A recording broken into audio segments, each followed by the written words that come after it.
قال اللہ تعالی فی القرآن المجید بسم اللہ الرحمن الرحیم افلا یتدبرون القرآن ام علی قلوب اقفالها صدق اللہ العظیم رب اشرح لی صدری ویسر لی امری واحلل عقدۃ من لسانی یفقہوا قولی ان اللہ وملائکتہ یصلون علی النبی یا ایھا الذین آمنوا صلو علیہ وسلموا تسلیما۔ مل کے پڑھیے صلاۃ وسلام علیک یا رسول اللہ وعلی آلک واصحابک یا سیدی یا حبیب اللہ، صلاۃ وسلام علیک یا سیدی یا رحمۃ للعالمین وعلی آلک واصحابک یا سیدی یا خاتم النبیین۔ نہایت معزز و محترم حاضرین و سامعین، اللہ کی دی ہوئی توفیق سے اللہ کا شکر ہے کہ سورہ نور کی مبارک سعادت اللہ ہمیں دے رہا ہے، اور زندگی کے یہ حسین دن جو قرآن کے ساتھ گزر رہے ہیں، جو بہت تیزی سے ہم سے جدا ہو رہا ہے یہ کورس، اور اس کے اب یہ آخری 4 لیکچرز رہ گئے۔ اس قدر یہ تیزی سے وقت گزرا ہے کہ یہ پچھلے 12 دن جو اتنی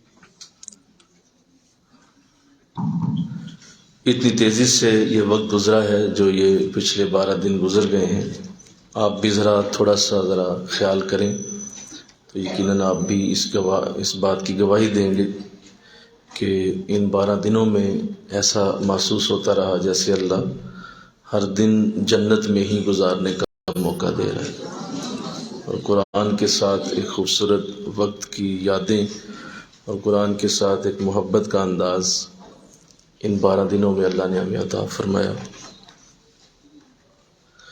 آخری چونکہ یہ ہمارے لیکچرز ہیں، اور امید ہے کہ اللہ جس کو چاہتا ہے اسے پورا سال قرآن کے ساتھ انشاءاللہ جوڑ کے رکھے گا، اور جو ہمارا جمعہ کا درس ہے جس میں ہم قرآن ہی پڑھاتے ہیں، قرآن ہی سمجھاتے ہیں، وہ پھر اس میں شامل ہو جائے گا اور اس میں اپنی حاضری کو یقینی بنائے گا، کیونکہ جب قرآن کا مزہ آج ہو گیا تو پھر انشاءاللہ پوری زندگی ہی قرآن کے ساتھ گزرے گی۔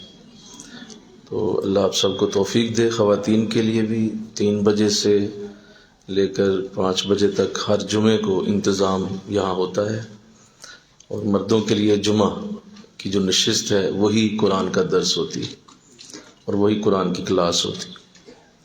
اللہ عمل کی توفیق عطا فرمائے۔ سورہ نور میں آج آیت نمبر 21 سے ہماری گفتگو شروع ہوگی، اور انشاءاللہ آج آیت نمبر 29 تک انشاءاللہ ہماری گفتگو جاری رہے گی۔ چونکہ یہ ایک موضوع پہ آئی ہیں آیات، اس لیے ان کو ایک ہی موضوع کے اندر لکھا گیا ہے اور ان کا ایک ہی موضوع بنایا گیا ہے۔ آپ کے سامنے ترجمہ موجود ہے، اس ترجمے کو اپنے سامنے رکھیں اور بڑے دھیان سے اس کو سمجھتے جائیں۔ بسم اللہ الرحمن الرحیم۔ یا ایھا الذین آمنوا، اے ایمان والو، لا تتبعوا خطوات الشیطان، شیطان کے قدموں پر نہ چلو۔ ومن یتبع خطوات الشیطان فانہ یأمر بالفحشاء والمنکر، اور جو بھی شیطان کے قدموں پہ چلے گا تو اسے بے حیائی اور بری بات ہی بتائے گا۔ ولولا فضل اللہ علیکم ورحمتہ، اور اللہ کا فضل اور رحمت اگر تم پہ نہ ہوتی، ما زکا منکم من احد ابدا، تو کوئی بھی تم میں سے کبھی بھی ستھرا نہیں ہو سکتا تھا۔ وَلَٰكِنَّ اللَّهَ يُزَكِّي مَن يَشَاءُ، اللہ جسے چاہتا ہے اسے تزکیہ عطا فرماتا ہے۔ واللہ السمیع العلیم، اللہ سننے والا بھی ہے، علم والا بھی ہے۔ اس آیت میں بڑا واضح کہا گیا کہ ظاہر ہے یہ جو جتنا بھی یہ حادثہ پیش آیا ہے، جو بھی یہ معاملہ بنا ہے، تو ایمان والوں کو اللہ تلقین کر رہا ہے کہ جو یہ معاملہ بنا کہ اتنی سخت تہمت لگائی گئی اور اتنا بڑا جو ہے وہ ایک وبال اٹھا مسلمان معاشرے کے اوپر، ایک بہت بڑا ایک آزمائش کا سلسلہ شروع ہوا، تو اللہ اب مسلمانوں کو، ایمان والوں کو بڑی محبت سے تلقین فرما رہا ہے، کیا اے ایمان والو، شیطان کے قدموں پہ نہ چلو، یہ شیطان ہے جو تمہیں ورگلا رہا ہے، اور جو شیطان کے قدموں پر چلے تو بے حیائی اور بری بات ہی بتائے گا۔ تو اس سے یہ ثابت ہوا کہ جتنی بھی بے حیائی کی چیزیں ہیں وہ اصل میں شیطان کی ہی پیدا کردہ ہیں، اور جو بھی شخص اس طرف نکلا سمجھو کہ شیطان یہی چاہتا تھا۔ اور سب سے بڑا جو شیطان کا انسان پہ حملہ ہے وہ اس کی حیا پہ ہے۔ کس پہ ہے بولو؟ حیا پہ ہے۔ وہ آپ کو بے نماز بنا دے، یہ کوئی مسئلہ نہیں اس کے لیے، وہ آپ کو چوری کروا دے، کوئی پرابلم نہیں، یہ سب توبہ ہو جائے گی، اللہ معاف بھی کر دے گا۔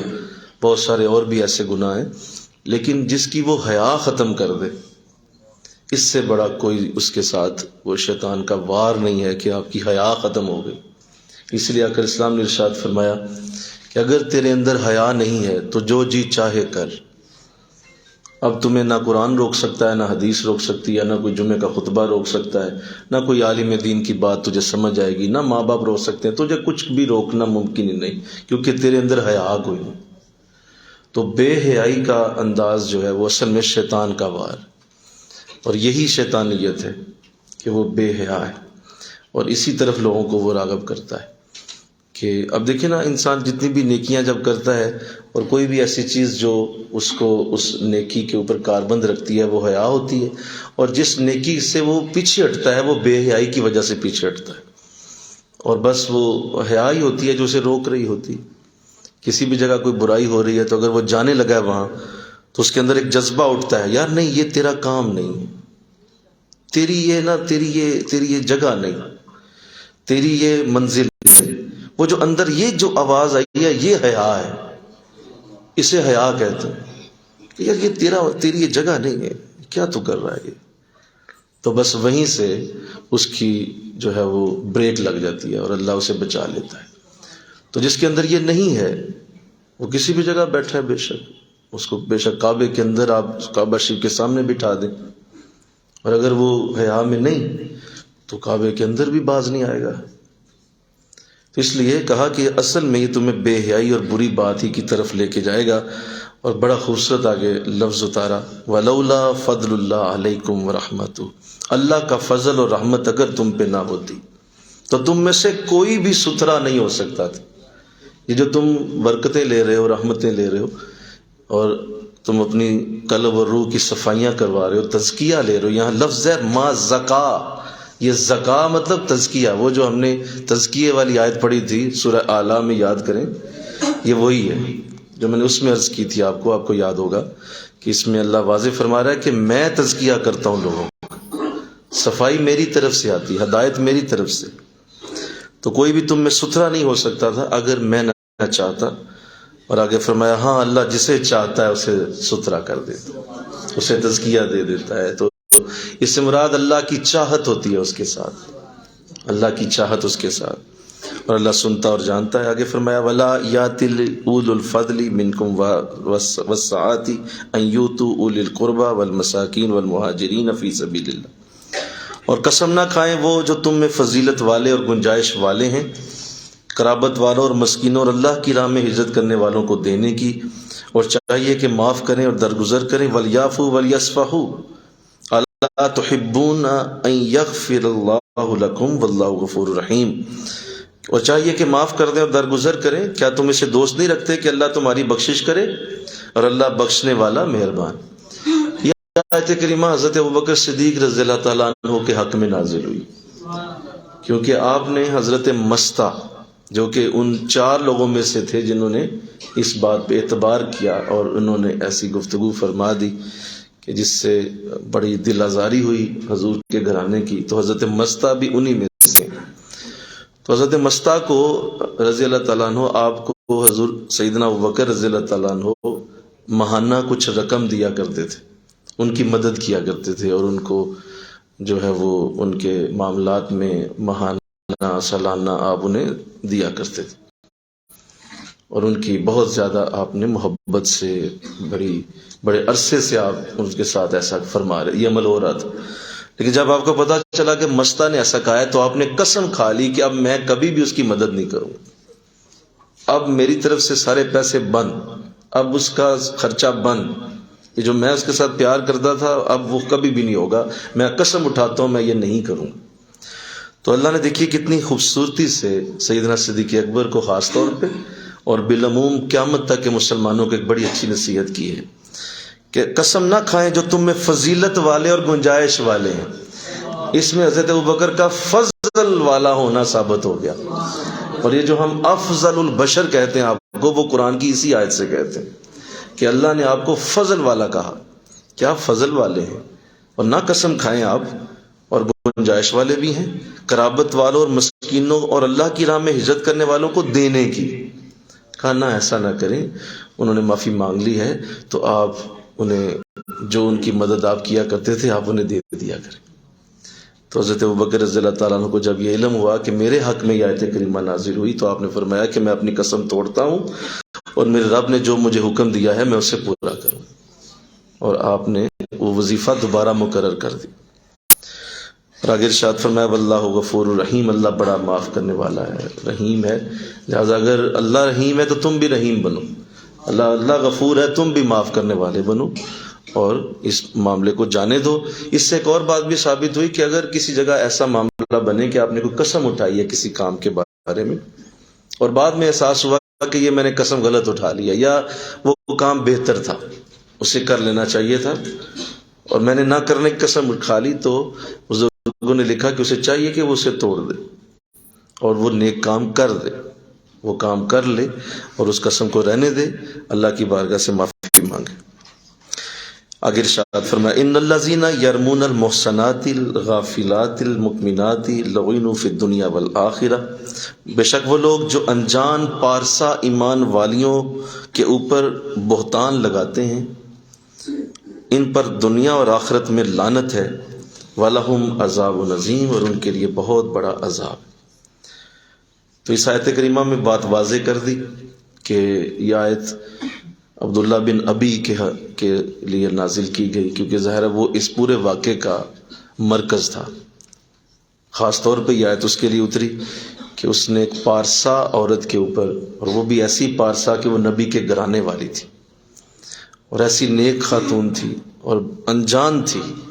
مطلب میں نے عرض کیا تھا کل کہ پہلا مہینہ تو آپ کو پتہ ہی نہیں چلا کہ اتنا بڑا معاملہ باہر بنا ہوا، اتنی انجان تھی آپ، اور ایک مہینہ پورا ایسا ہی گزر گیا، اور اس کے بعد کہیں جا کے پتہ چلا۔ تو انجان ہیں، پارسا ہیں، ایمان والی ہیں۔ تو سیدہ عائشہ رضی اللہ تعالیٰ عنہ کے لیے 3 اللہ نے اور آپ کی صفات کا ذکر قرآن کی اس آیت میں فرمایا، ایک انجان کہا، ایک پارسا کہا، ایک ایمان والی بھی کہا۔ فرمایا کہ اس کے اوپر ایک عیب لگایا گیا ہے، تو ایسے شخص کے لیے اللہ فرما رہا ہے دنیا اور آخرت میں لعنت۔ تو اتنی بڑی، میں عرض کرنا چاہوں گا یہاں ایک بات کہ پورے قرآن میں آپ دیکھیں تو اللہ نے بڑی وعیدیں اتاری ہیں، بے نماز کے لیے بڑی وعید اتری ہے کہ یہ سزا دی جائے گی، حاجی جو حج جو جان بوجھ کے نہ کرے اس کے لیے وعید اتری ہوئی ہے، شراب پینے والوں کے لیے وعید اتری ہے، اسی طرح اور بھی جو قرآن میں وعیدیں اتری ہیں۔ لیکن مفسرین فرماتے ہیں پورے قرآن میں سب سے بڑی وعید حضرت عائشہ کے اوپر یہ الزام لگانے والوں کے لیے اتاری گئی۔ اس سے بڑا جملہ نہیں ہے پورے قرآن میں کہ دنیا اور آخرت کی لعنت ہو اس پہ کہ جو اتنا بڑا ظلم جس نے کیا کہ نبی کے گھر والوں کے ساتھ ایسا معاملہ ہو گیا۔ تو اس سے آپ کا درجہ اور مقام بھی ثابت ہوتا ہے، اور سب سے پہلے تو اس سے حضور علیہ السلام کا مقام ثابت ہوتا ہے کہ آپ حضور کی ہی زوجہ ہیں، اور حضور علیہ السلام کتنے بلند مقام پہ ہوں گے، اور آپ کے بے ادب کا کیا حال ہوگا، اور آپ کے بے ادب کا کیا انداز انداز ہوگا، اور آپ کی زوجہ کا ایک بے ادب معاملہ، بے ادبی کا معاملہ بنا، تو اللہ اس کے لیے کتنی بڑی آیت اتار رہا ہے کہ دنیا اور آخرت کا کی لعنت ہے اس کے اوپر جو اس قدر بڑا ظلم جس نے کیا، اور ساتھ یہ کہا کہ اس کے لیے بہت بڑا عذاب بھی ہے۔ یوم تشہد علیہم السنتہم وایدیہم وارجلہم بما کانوا یعملون، جس دن ان پر گواہی دیں گی ان کی زبانیں، ان کے ہاتھ اور ان کے پاؤں، جو کچھ وہ کیا کرتے تھے۔ یہ ہاتھ پاؤں یہ اللہ نے ہمیں امانتاً دیے ہیں، یہ زبانیں، یہ پورا جسم، اس کے اعضاء، یہ اس کی امانت ہے، اور ہم یہ چیزیں امانتاً استعمال کر رہے ہیں، اور ابھی یہ ہمارے کنٹرول میں ہے، یہ کچھ کر نہیں سکتے، جو ہم انہیں حکم دیتے ہیں یہ وہی کرتے ہیں، کیونکہ یہ ہمارے اس وقت دسترس میں ہیں، ہم چاہتے ہیں انہیں جو کروانا وہ یہ کرتے ہیں، ان کی آگے جرت نہیں کہ آگے سے انکار کریں، لیکن حشر کے دن یہ آزاد ہو جائیں گے، یہ آزاد ہو جائیں گے، اور قرآن کہہ رہا ہے، واضح کہہ رہا ہے، گواہی دیں گی ان کی زبانیں، ان کے ہاتھ اور ان کے پاؤں، اور یہ تینوں چیزیں بول پڑیں گی، اور وہاں یہ کہیں گی مولا ہم اس وقت تو اس کے کنٹرول میں تھے، کچھ کر نہیں سکتے تھے، لیکن اس نے ہم سے بڑے غلط کام کرائے۔ زبان بولے گی کہ مجھ سے کیا کیا اس نے کروا دیا، اور زبان کا ذکر پہلے کیا۔ بھئی ترتیب ذرا دیکھیے گا، ذرا دیکھیں اپنے نوٹس میں کس کا ذکر پہلے ہے، بولیے ذرا بولو۔ زبان کا ذکر پہلے ہے، اور آقا اسلام کی حدیث، حضور اسلام نے ارشاد فرمایا کہ جہنم میں دھکا دینے والے اعمال جو جہنم میں دھکا دیں گے، فرمایا ان اعمال میں نہ بے نماز ہونا ہے، نہ شرابی ہونا ہے، نہ زانی ہونا ہے، نہ چور ہونا ہے، نہ قاتل ہونا ہے، نہ ان میں کوئی یہ سود ہے، نہ ان کے اندر یہ تمام جو ہے وہ دیگر آپ جتنے بھی نام لیں۔ صاحب نے پوچھا حضور پھر دھکا کون سا عمل دے گا؟ تو حضور نے اپنے ہاتھوں سے اپنی زبان پکڑ لی، فرمایا یہ وہ شے ہے جو تجھے جہنم میں دھکا دینے والی ہے، اس کو کنٹرول کر، زبان کو کنٹرول کر، اپنی زبان کو دیکھ لے کہ وہ کیا بول رہی ہے، اپنی زبان کو دھیان سے، غور سے، صحیح طرح استعمال کر، لفظ بولنے سے پہلے 1000 بار سوچ لے، کیونکہ یہ وہ شے ہے جو تجھے دھکا دے دے گی دوزخ۔ تو فرمایا ان کی زبانیں بولیں گی، ان کے ہاتھ بولیں گے، ان کے پاؤں بولیں گے، جو وہ کیا کرتے تھے بول پڑے، کیا کرتے تھے، ان کے اعمال سامنے آ جائیں۔ اللہ ہمیں محفوظ فرمائے، آمین فرما دو۔ یومئذ یوفیہم اللہ دینہم الحق، اللہ انہیں ان کی سچی سزا پوری دے دے گا۔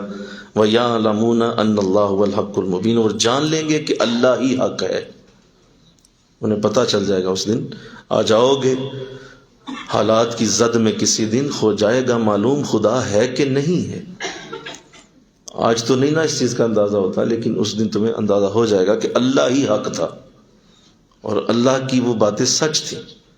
فرمایا پوری سزا دوں گا، یعنی کہ قانون پورا ہوگا، لا پورا کیا جائے گا، نہ کسی وکیل کی ضرورت ہے نہ کسی جج کی، ہم تمہارے ہاتھوں سے ہی گواہی لے لیں گے، تمہارے پاؤں ہی گواہ بن جائیں گے، تمہاری زبانیں گواہ بن جائیں گی، وہاں کون سے کسی اور وکیل یا جج کی ضرورت ہو، پوری سزا دی جائے۔ آگے ارشاد فرمایا الخبیثات للخبیثین والخبیثون للخبیثات والطیبات للطیبین والطیبون للطیبات، گندیاں گندوں کے لیے ہیں، اور گندے مرد گندی عورتوں کے لیے ہیں، اور ستھری عورتیں ستھرے مردوں کے لیے ہیں، اور ستھرے مرد ستھری عورتوں کے لیے۔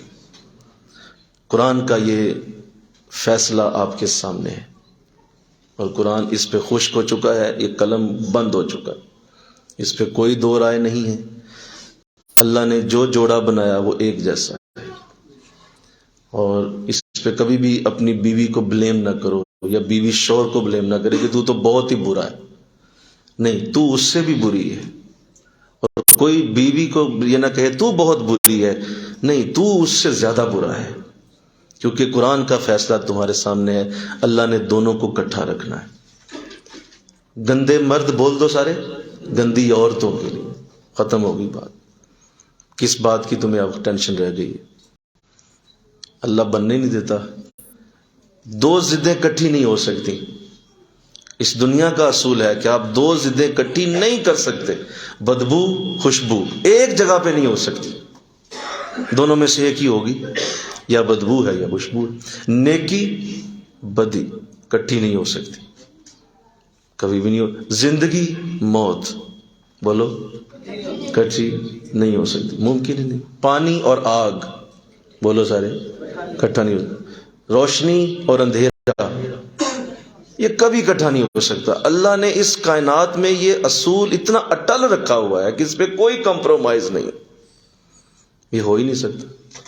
جنتی دوزخی اکٹھے نہیں ہو سکتے ایک جگہ. اندھا اور دیکھنے والا نہیں اکٹھا ہو سکتے، یہ ممکن ہی نہیں.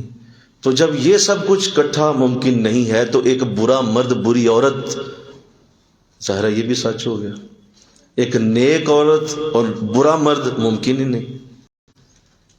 جب باقی چیزوں میں آپ سب نے ہاں کہی ہے کہ نہیں کہی ہے؟ بولو نا سارے کہی ہے نا جی آپ نے ہاں، تو پھر اس میں کیسے آپ نہ کریں؟ باقی سب چیزوں میں آپ ہاں کہہ رہے ہیں. ہاں جی حضرت صاحب صحیح کہہ رہے ہیں آپ کہ یہ چیزیں اکٹھی آج تک نہیں ہم نے دیکھی، نہ ہو سکتی ہیں کہ یہ دنیا میں اکٹھی ہو جائیں. تو کیسے ہو سکتا ہے کہ ایک نیک عورت اور برا مرد ہو، ایک بری عورت اور نیک مرد ہو؟ ایسا نہیں ہوتا، دونوں ایک ہی ہیں. قرآن کا اصول سامنے. لہذا ایک دوسرے کو الزام دینا بند کرو، ایک دوسرے کو گالیاں دینا بولو بند کر دو، نہ کرو ایسے. قرآن کہہ رہا ہے کہ ہم نے فیصلے کیے ہوئے، یہ ہمارا اٹل فیصلہ ہے. وہ جیسا بھی تمہارا زوج ہے اپنے اندر دیکھو، تمہارا بھی حال ویسا ہی ہے، تمہارا بھی حال نہیں میں اس کو چھوڑ دوں، طلاق دے دوں، ختم کر دوں، فلاں کر دوں فلاں کر دوں. بھائی دونوں ایک ہی، دونوں ایک ہی. جیسے کسی اللہ والے کے پاس ایک خاتون آئی تو اس نے آ کے کہا حضور دعا کریں اللہ مجھے بہت نیک مرد دے دے، کوئی اچھا مجھے مل جائے. اللہ دعا کر دیں میرے اللہ مجھے کوئی اچھی دے دے، اچھا کوئی معاملہ بنے میرا، شادی میں بہت نیک مرد ہو. ان بزرگوں نے کہا بیٹا اس کے لیے میں کیا دعا کروں؟ میں تمہارے لیے نہ کروں جو میرے سامنے بیٹھی ہوئی ہے کہ تو نیک ہو جا. تو میرے سامنے بیٹھی ہے نا، وہ تو پتہ نہیں کہاں ہے، تو سامنے بیٹھی ہے، تیرے لیے کر دیتا ہوں کہ تو نیک ہو جا، وہ خود ہی نیک ہو. تجھے کہنے کی کیا ضرورت ہے؟ دوسروں کو ناپتے پھرتے ہو، اپنے آپ کو دیکھ لو. جو تم ہو اسی طرح کا فوٹو اسٹیٹ ہی ملنا ہے. جی فوٹو اسٹیٹ آئے گی، وہ بالکل سیدھی بات ہے. الخبیثات للخبیثین والخبیثون للخبیثات، دونوں طرف کہہ دیا نا. حالانکہ ایک بات کافی تھی، اگر کہہ دیتے گندی عورتیں گندے مردوں کے لیے تو بات دونوں طرف ہو گئی، لیکن کہا نہیں کسر رہ جائے گی. آگے کہا والخبیثون للخبیثات، گندے مرد گندی عورتوں کے لیے، بات مکمل کر دی. والطیبات للطیبین، بات ختم ہو گئی تھی، کسر پوری ہو گئی ہے کہ ستھری عورتیں ستھرے مردوں کے لیے، بات ختم. لیکن کہا نہیں دوسری طرف سے بھی والطیبون للطیبات، ستھرے مرد ستھری عورتوں کے لیے. پریشان ہوتے پھرتے ہیں ہر وقت، استخارے کراتے پھرتے ہیں، پریشان ہوتے پھرتے ہیں اچھا ملے اچھا ملے اچھا ملے. بھائی آپ اپنی ریٹنگ کر لیں، بیٹھ کے اپنی ریٹنگ کریں، اپنے نمبر خود لگائیں کہ میرے اتنے نمبر ہیں، میرے اپنے اندر اتنے نمبر ہیں، اتنے نمبروں والا ہی ملے گا بس. قرآن کہہ رہا ہے، واضح ہوگی.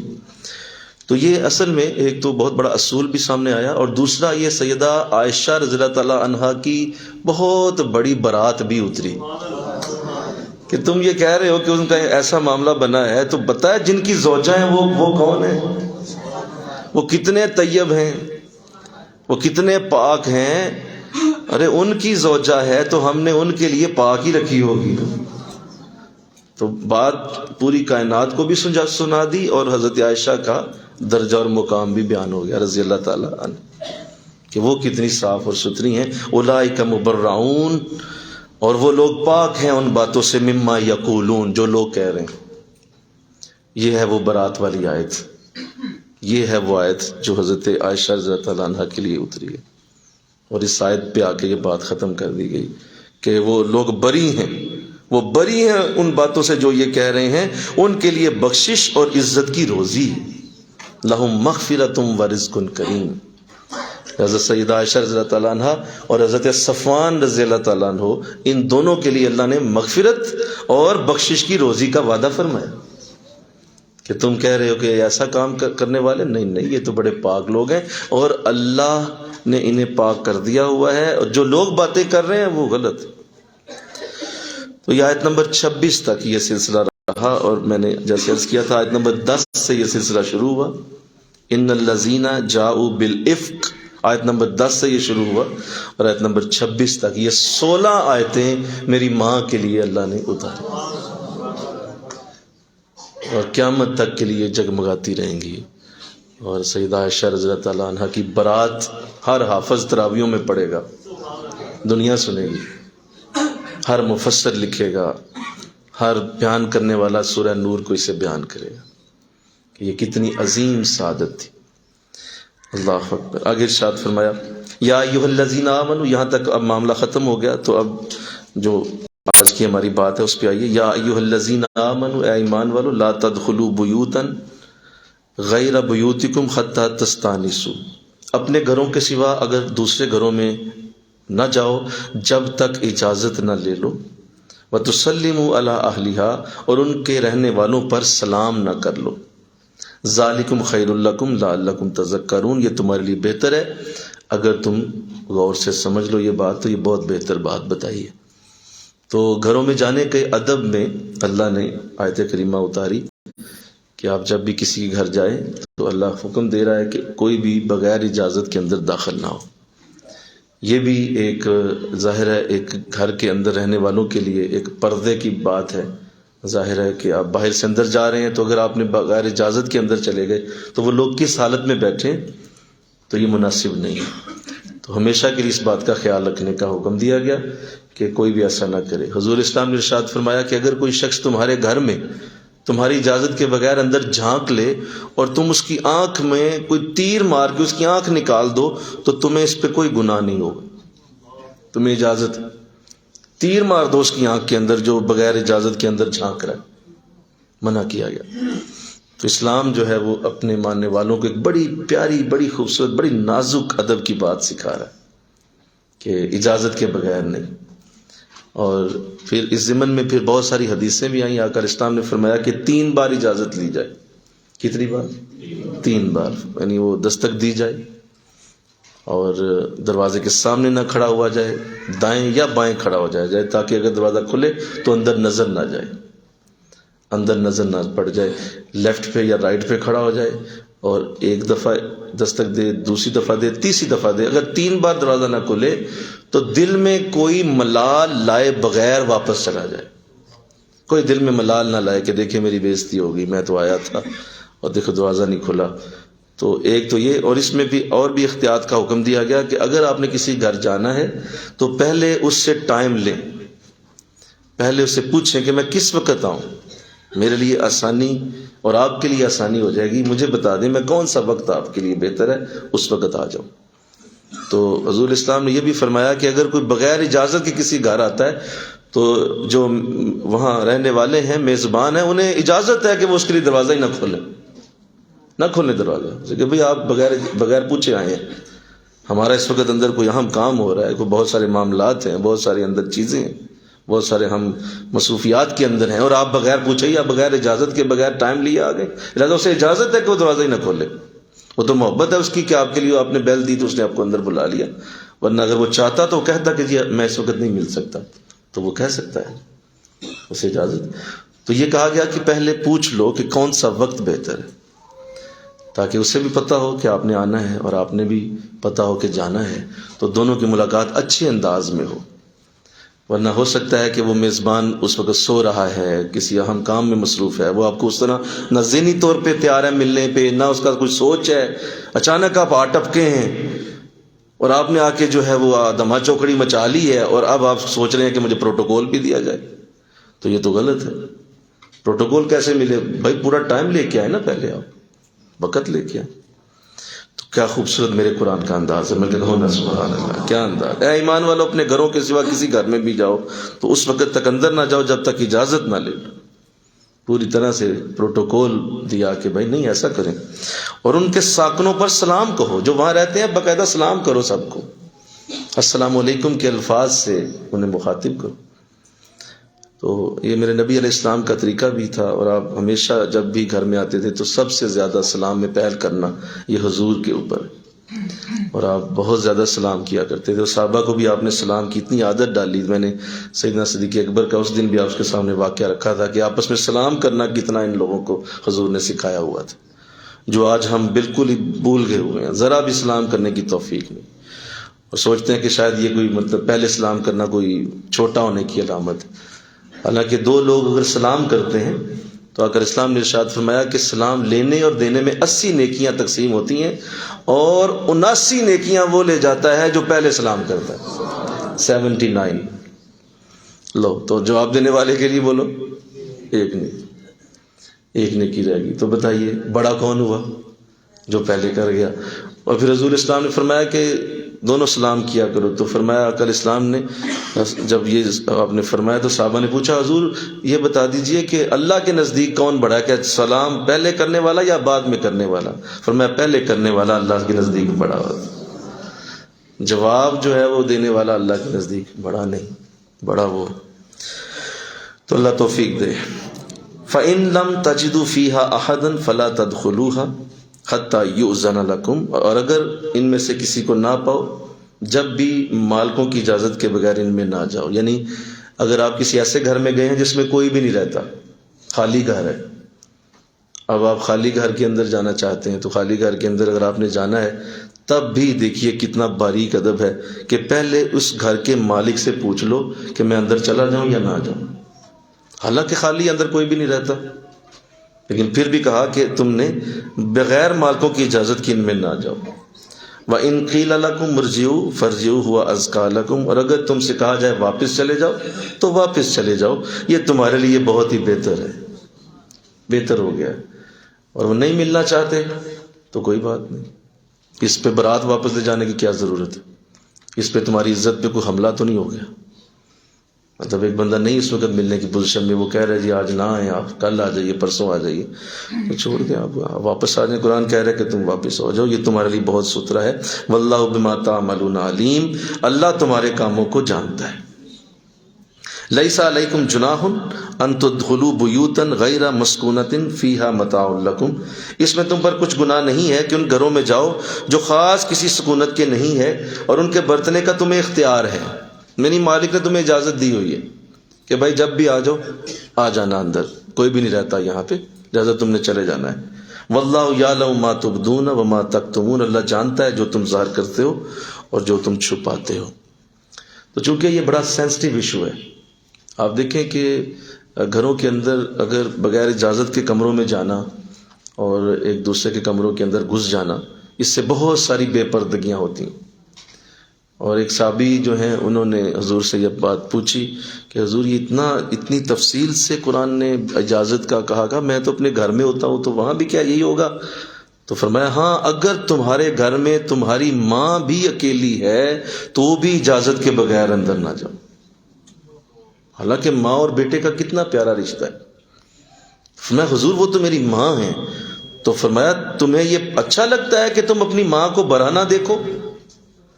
کیا تمہیں پسند ہے کہ اس وقت اس حالت میں ہو تم اندر گھس جاؤ، میری ماں ہی ہے اندر؟ نہیں، تمہیں اجازت لینی چاہیے، تمہیں اجازت لے کے جانا چاہیے. تو لہذا ایک پورے انداز میں ایک گھروں کے اندر جو آنے جانے کے سلیقے کو قرآن نے بیان کیا ہے، یہ اس سے زیادہ خوبصورتی کسی اور مذہب میں نہیں ہو سکتی، کسی اور دین میں نہیں ہو سکتی، جو اتنا زیادہ ڈیٹیل میں جا کے جو اجازت لینے کے احکامات بیان کیے گئے. اللہ. لہذا بہت سارے ایسے معاملات پیش آئے اور ایسے واقعات پیش آئے کہ جو ایسا معاملہ نہیں تھا، یعنی پوچھا نہیں گیا. اسی طرح جو فون کال ہوتی ہے یہ بھی اسی انداز میں ہوتی ہے. آپ جب کسی کو فون کال کر رہے ہیں تو اصل میں آپ اس کے دروازے پہ دستک ہی دے رہے ہوتے ہیں. ایسے ہی بولو، آپ فون کال کر رہے ہیں اور آپ کو چاہیے کہ آپ اس پہ دھیان رکھیں کہ اگر کسی بندے نے آپ کا ایک فون نہیں اٹھایا تو ہو سکتا ہے مصروف ہے، دوسرا نہیں اٹھایا، تیسرا نہیں اٹھایا، بار بار نہ کرو، چھوڑ دو. اس کی وجہ ہوگی، کوئی نہ کوئی اس کو مصروفیت ہے، لہذا اس کے لیے پریشان نہ ہو، اور کوئی نہ کوئی معاملہ ایسا، ورنہ وہ تمہارا فون اٹھا لیتا. تو اس پہ منع کیا گیا۔ خاص طور پہ ایک اور چیز لوگ بڑا اس پہ کرتے ہیں، مغرب کی نماز کا وقت آپ کو پتہ ہے بڑا تھوڑا ہوتا ہے، تقریباً 35-40 منٹ ہوتے ہیں۔ اب اس میں لوگ کیا کرتے ہیں، لو جی کال شروع کی ہے جناب نے کرنا، اب پتہ بھی ہے نماز مغرب کا ٹائم ہے اور وہ فوراً اذان کے ساتھ ہی پڑھنی ہوتی، اتنی سمجھ اور عقل نہیں ہے، سوچ نہیں ہے کہ میں اس وقت کال کر رہا ہوں، مغرب کا وقت ہے اور وہ یقیناً 20-25 منٹ 15-20 منٹ نماز میں لگ جاتے ہیں، تو آپ اس میں نماز پڑھ رہے ہیں، یہ جناب فون پہ فون ٹھوک رہا ہے، پہلی کال، دوسری کال، تیسری، چوتھی، پانچویں، چھٹی، پوری نماز میں اس نے فون کال کیا۔ اتنا خیال ہی نہیں آ رہا کہ ایک بندہ اس وقت مغرب کی نماز کا ٹائم ہے اور وہ اس وقت جو ہے وہ جو پہلے وضو کر رہا تھا، پھر جلدی سے نماز پڑھنی ہے، سنتیں پڑھنی ہے، نفل پڑھنے، وہ فون پہ فون کر رہا۔ تو اس پہ اللہ ہمیں احتیاط کی توفیق دے، آمین کو۔ یہ بڑے نازک معاملات ہیں، ورنہ اس کو قرآن کبھی ڈسکس نہ کرتا۔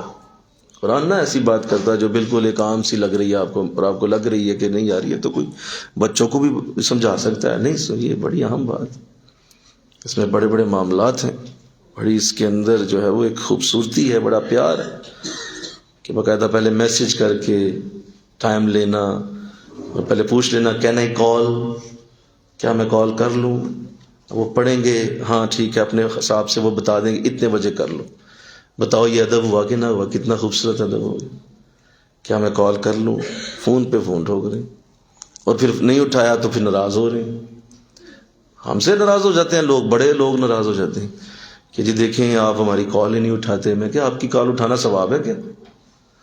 مطلب کوئی نیکی ہے بہت بڑی کہ مجھے بتائیں حج رہ گیا میرا یا میرا عمرہ رہ گیا؟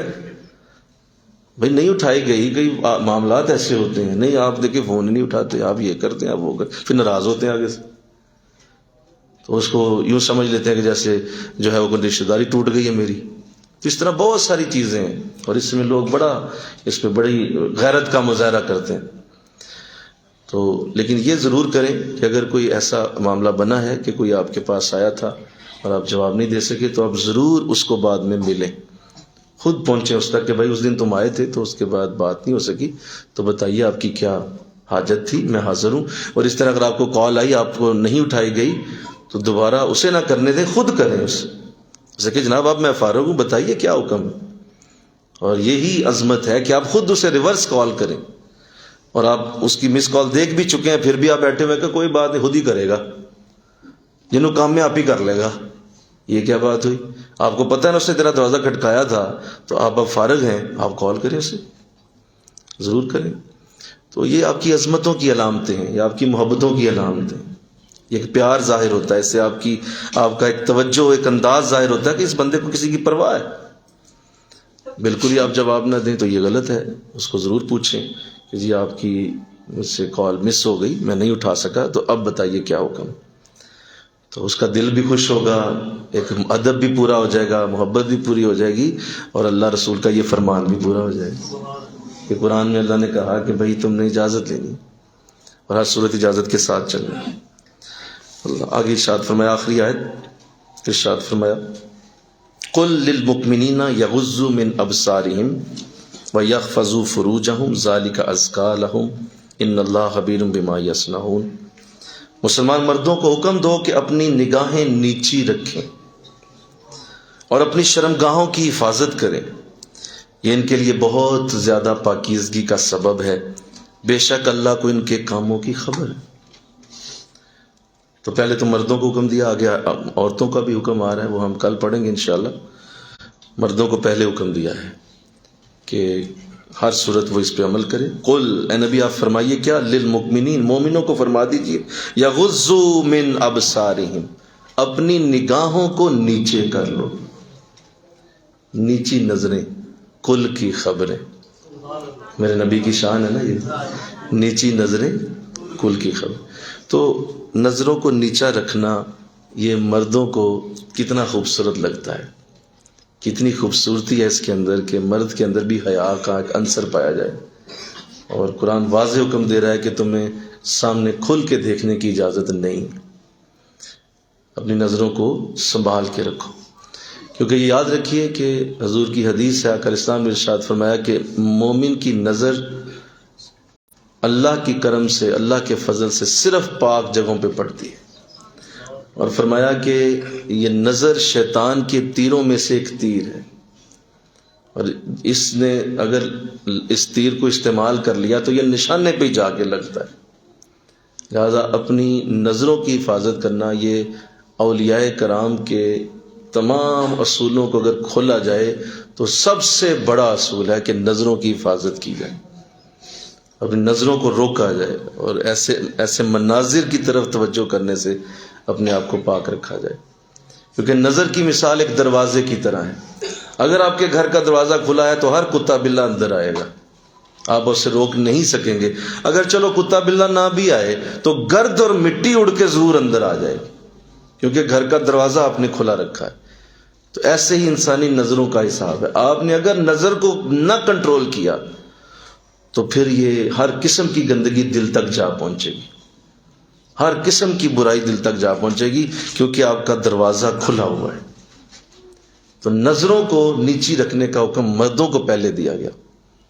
کہا جاتا ہے کہ دیکھیں جی مرد ہی باز نہیں آتے، تو دیکھ لیں قرآن پہلے منع مردوں کو کر رہا ہے کہ مرد اپنے آپ کو پہلے دھیان سے رکھیں کہ کسی صورت بھی اپنی نظروں کو غلط استعمال نہ کریں۔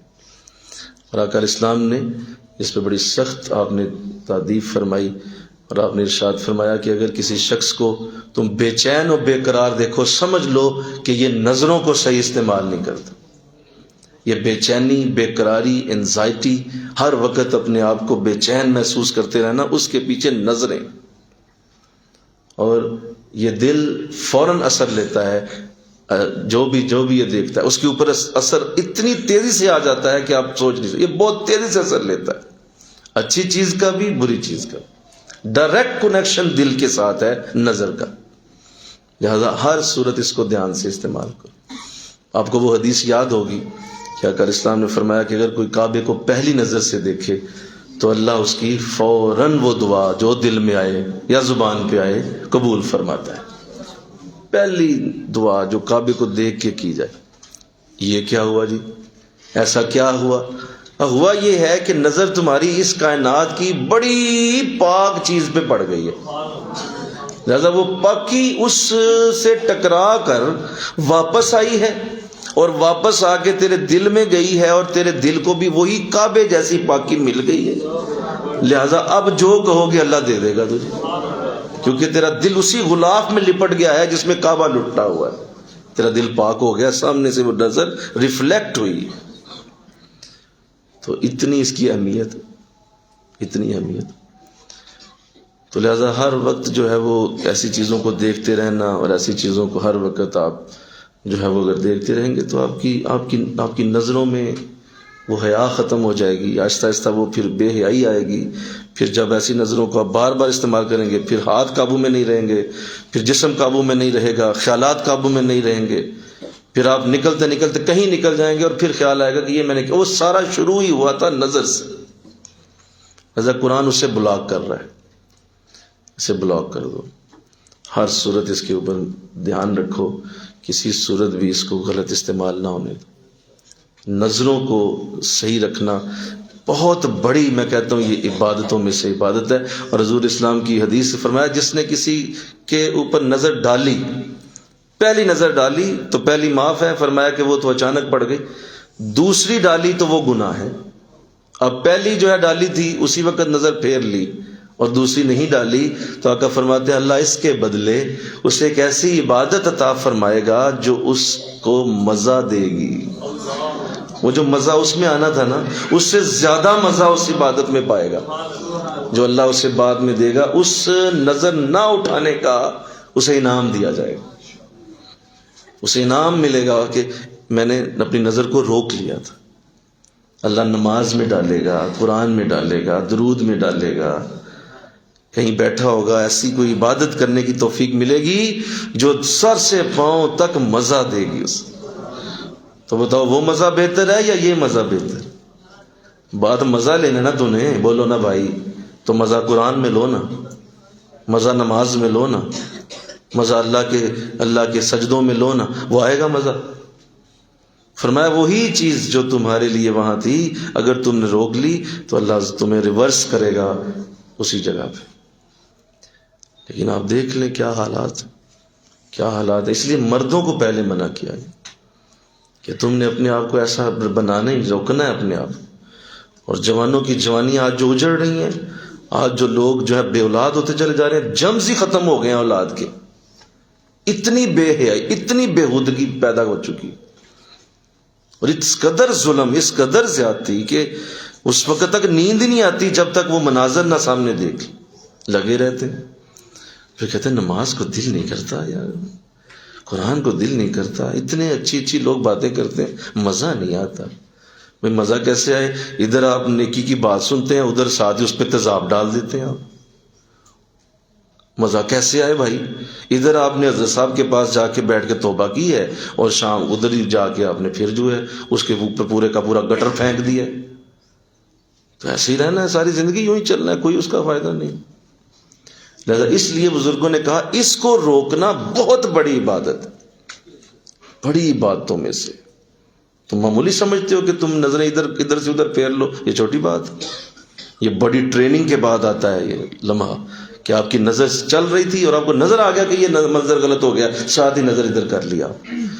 یہ بڑے فرشتے نہیں کر سکے، بڑے بڑے نیک اس بات کے اوپر فیل ہو جاتے ہیں کہ فوراً آپ نے فیصلہ کیا یار یہ منظر اب غلط ہو گیا، ادھر ہو جاؤ.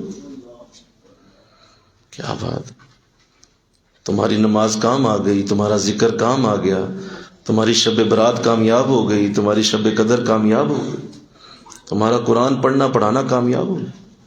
انشاءاللہ تو کہہ دو بھائی، انشاءاللہ کہو، اس سے بچو. اپنے بچوں کو بھی آہستہ آہستہ ترغیب دو، انہیں بتاؤ.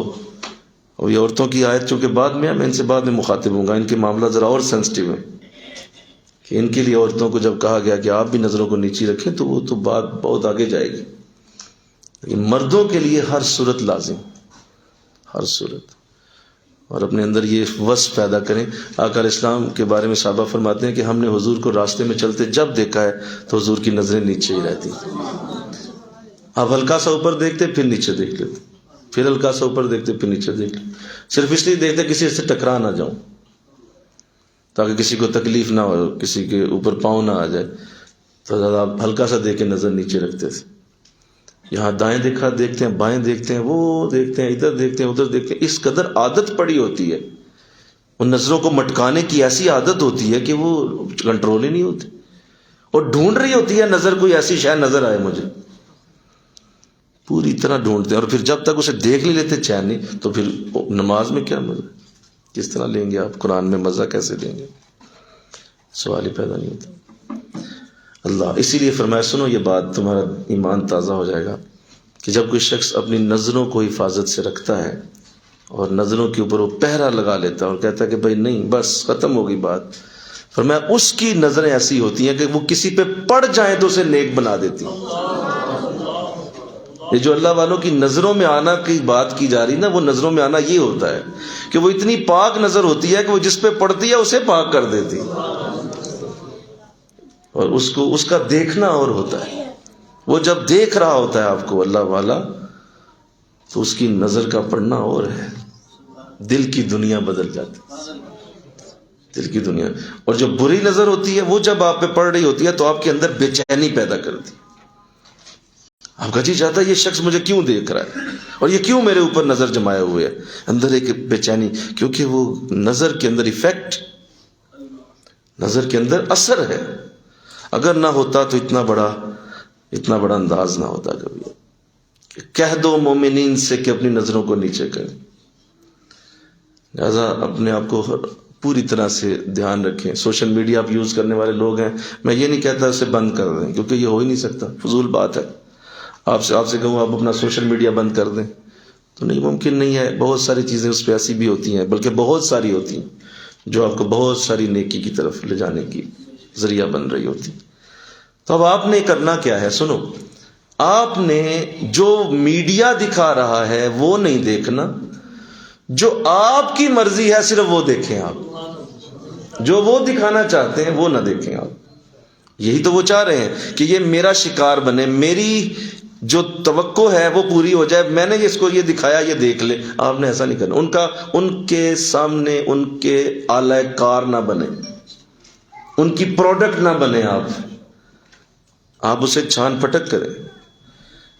چھوٹا میرا بیٹا ہے وہ یوز کر رہا تھا، میں نے اسے اس دن بٹھا کے سمجھایا، میں نے کہا بیٹا یہ میڈیا ہے، یہ تم نے ان کے مطابق نہیں چلنا، اس کو اپنے مطابق چلانا ہے. اس کو کھولو اور اس میں جو چیزیں تمہارے مطابق ہیں بس انہیں دیکھو، باقیوں کو جانے دو، رکو نہیں. اور اگر رک جاؤ گے تو استعمال کر لیے جاؤ گے. یہی وہ چاہتے ہیں. ہم اسے چھوڑ تو سکتے نہیں، لیکن اپنی اس پاکیزگی کے اوپر کوئی کمپرومائز نہ ہونے دیں.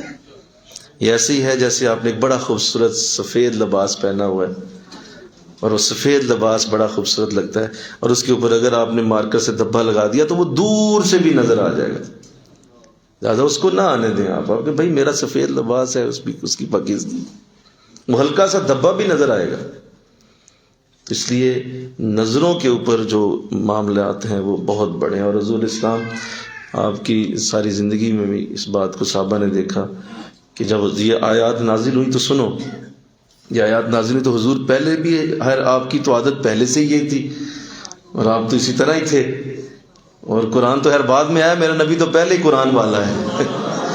تو آپ کی تو عادت پہلے تھی. تو صحابہ کرام اس حد تک نیچے نظریں رکھنا شروع ہو گئے کہ کئی بار ایسا ہوا کہ صحابہ کی ٹکریں ہو جاتی، کیونکہ عادت نہیں تھی نا، اس طرح کی عادت ہی نہیں تھی عرب میں. عرب تو مطلب ایسا دور تھا، تو آپس میں ٹکرا جاتے کہ بھائی کیا کریں یار وہ نظریں نیچی ہیں، بھائی نظر نہیں آ رہا.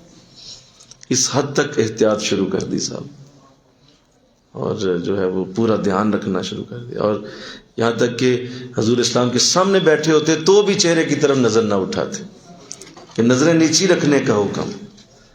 یا دو معنی ہیں، ایک برائی کو نہیں دیکھنا اور دوسرا بزرگوں کے آگے بھی نظریں نہیں اٹھانی.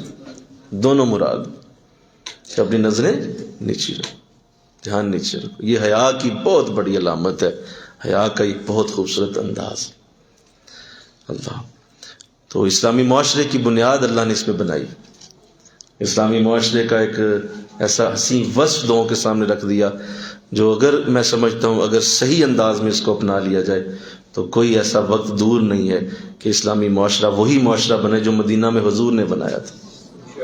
وہی معاشرہ بن جائے جو مدینہ میں آقا نے بنایا تھا، کہ لوگ اسی طرح کا انداز لے کے چلیں جو قرآن کہہ رہا ہے. تو انشاءاللہ کہہ دو، اللہ توفیق دے. انشاءاللہ کہو، اللہ سعادت دے دے، اللہ برکت دے دے. اور آگے فرمایا کہ اپنی شرمگاہوں کی حفاظت کریں، اور یہی ستھرا ہونے کی دلیل ہے.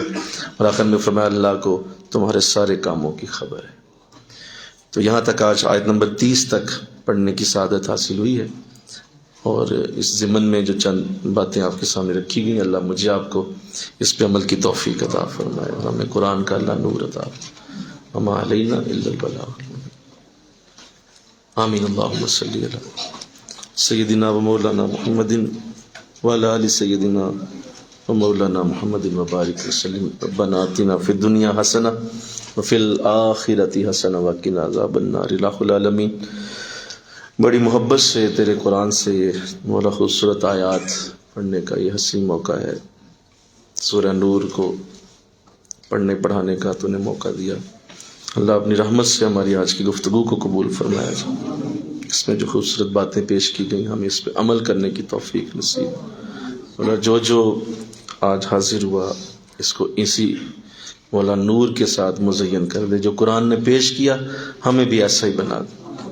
اللہ اس دور میں ایسے معاملات کی بڑی سخت ضرورت ہے، بہت سخت حاجت ہے تیرے قرآن کی، اس نور کی اور سورہ نور کی. مولا کرم فرما دے، کرم فرما دے، یہ فضل ہو جائے اور یہ پیغام قرآن کا پھیلتا جائے.